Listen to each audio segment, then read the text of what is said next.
ఇప్పుడు మెల్లగా కళ్ళు తెరిచి నా కళ్ళతో మహాలక్ష్మి చూడు. మహాలక్ష్మి ఇక్కడ ఎందుకు ఉంటుందిరా? ఉందిగా. ఆ? ఇది ఇక్కడ ఉందేంటి? నీకెందుకురా? మీరిద్దరు ఫ్రెండ్స్ అయిపోతే మీ ఇద్దరు లవర్స్ అయిపోతాం. నువ్వు మహాలక్ష్మిని ప్రేమించకూడదని చెప్పానా? ఎందుకు? దేనికి?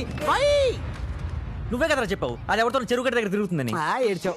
మాకవి ఫ్రీ ఫ్రీ ఏమన్నాడు తెలుసా? ప్రేమిస్తే గతాన్ని మర్చిపోమన్నాడు. ఫ్రీ ఆడేవాడు నేనే. నా కలం పేరు బాగుందా? అది గతంలో అవుతుందా? అది ఎవరిని ప్రేమిస్తుందంటే ఎవరిని? ఎవడా అదోని? బాబు నాకెందుకు? వాణ్ణి కొట్టినా తిట్టినా నేనే చేయాలి, నువ్వు కాదు.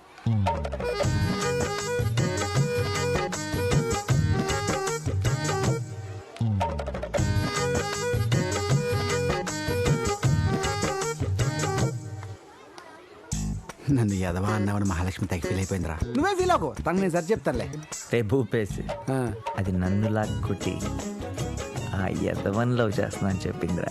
అవునరా, ఈ ప్రపంచంలో నాకన్నా పెద్ద ఎదలేడని మా నాన్న ఇప్పుడు నన్ను పొగుడుతుండేవాడు.